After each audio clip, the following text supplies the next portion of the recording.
Yo, mambo vipi Tanzania, Afrika Mashariki na Kati. Jina langu naitwa Gwiji la Vpaji, mtaji kipaji. Siku ya leo Gwiji la Vpaji nitakwenda kufundisha jinsi gani ya kubana style ya dread hii ambayo unaiona kwa dread fupi. Style hii inaitwa CRISS cross. Kwa hiyo ndugu mtazamaji, na kuomba ungane nami kuanzia mwanzo wa video hii mpaka mwisho wa video hii ili uweze kujifunza kwa namna moja au nyingine. Na kuomba usisahau kusubscribe, like, kushare na kucomment. Asante.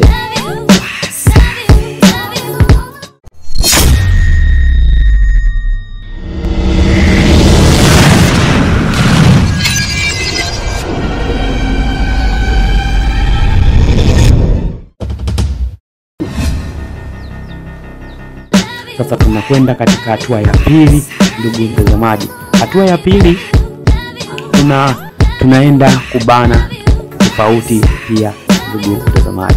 Tunaenda kubanaje? Tunaenda kubana katika staili ya utumbo au wengine upenda kusema majongo, lakini pia ndugu mtazamaji, kama nilivyosema, hii staili mimi na nimekuambia ni CRISS cross, lakini ina mabadiliko kidogo kwa huko kisogoni. Kwa hiyo sasa hizi dread za huko kisogoni tunazibana nazo katika staili tofauti. Kama hivi nafunga hivi, ndugu mtazamaji, nafunga hivi ili zisiweze kufunguka au kufumuka kwa urahisi, ndugu mtazamaji.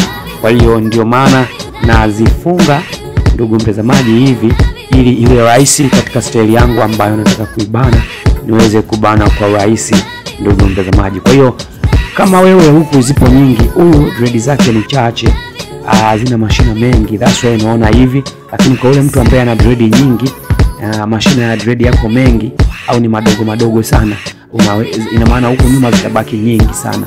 Utafanya mfumo huu, ndugu mtazamaji, lengo kwamba hapa zikishazifunga hivi zinakuwa zimetulia, hazipati bugudha yoyote wala haziwezi kufumuka au kufunguka kwa urahisi, ndugu mtazamaji. Kwa lazima uhakikishe kwamba huko nyuma umezifunga zote ziko sawa. Baadaye hatua nyingine inayofuata ni kushona kwa sindano. Nadhani style hii nilishaelekeza. Tunashona namna hii, tunashusha hapa chini, ndugu mtazamaji, nashona namna hii ili ipatikane muonekano au upatikane muonekano wa mfumo wa utumbo, ndugu mtazamaji, huku nyuma kama ambavyo mweza kuona katika picha, ndugu mtazamaji. Okay, nakuja tena hapa, choma namna hii, ndugu mtazamaji.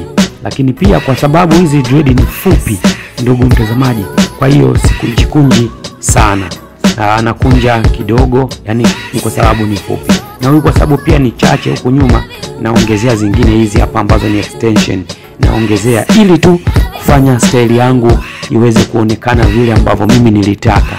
Kwa hiyo usiseme mbona mtu dread zake fupi nitabanaje style hii. Kwa hiyo kama unazo hizi pia ambazo ni artificial, ndugu mtazamaji, unaweza ukaongezea, lengo tu ili style yetu iweze kutokea vile ambavyo tulitarajia itokee au vile tulivyotaka itokee, ndugu mtazamaji. Ikumbukwe kwamba katika kubana style pia kinatakiwa sana uwe mbunifu, lakini pia uwe ni mtu wa kujiongeza. Pale ambapo unaona haiwezekani, inabidi utafute njia ya kurahisisha ili iwezekane. Umeona style yetu inaanza kuja taratibu, ndugu mtazamaji, inaanza kubadilika, ndugu mtazamaji, na kuja katika ile ambayo mimi nilitaka itokee, ndugu mtazamaji. Namna hii unakuwa unakunja namna hii, na natumai mliofuatilia video zangu nyingi nilishaelekeza jinsi gani ya kubana hizi dread ili vitokee hivi kama mabutu, wengine wanapenda kuyaita kusema maua. Kwa hiyo vyovyote vile, ndugu mtazamaji, kama majongo, wengine wanapenda kuita maua. Kwa hiyo ni hivyo. Nitakuchukua dread zangu hizi artificial, naweka na shonea, ndugu mtazamaji, umeona, na hiyo tunafikia ukingoni, na hapa ndipo namalizia, ndipo namalizia, ndugu mtazamaji. Kama unavyoweza kuona nimefika ukingoni, namalizia. Naweza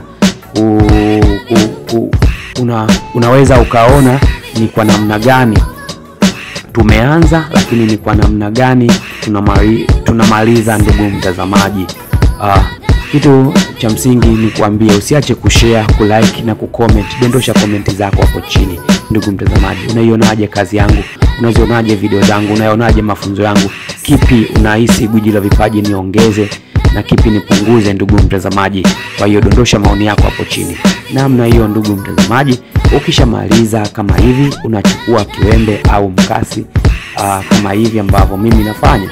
Ndugu mtazamaji, nachukua mkasi wangu nakata nyuzi hizi pale nilipoishia, ili dread yangu ili style yangu iweze kubaki vizuri. Ndugu mtazamaji, kama unavyoweza kuona ndugu mtazamaji, mpaka hapo nafanya finishing.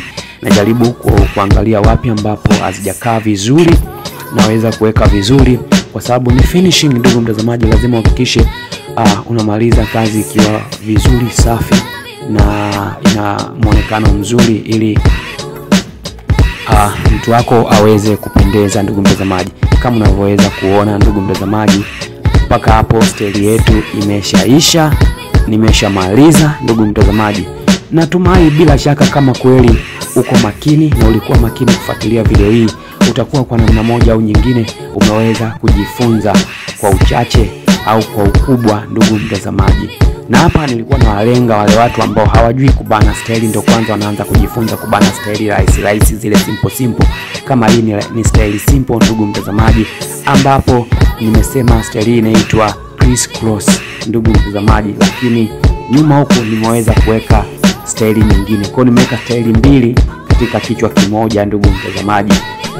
Kwa hiyo natumai hata wewe unaweza ukajaribu style hii kwa mtu wako, kwa mteja wako, unaweza ukambana na ukaona ni kwa namna gani unaweza kuelewa. Na kama bado hujaelewa, unaweza kurudisha nyuma tena hii video uendelee kuangalia kwa ukaribu zaidi ndugu mtazamaji, ili uweze kuelewa zaidi. Mpaka hapo sina la ziada. Ulikuwa nami Gwiji la Vipaji, lakini nakuomba usisahau kusubscribe, kulike, kushare na kucomment. Asante, tukutane wakati mwingine na Mungu awabariki. Asante.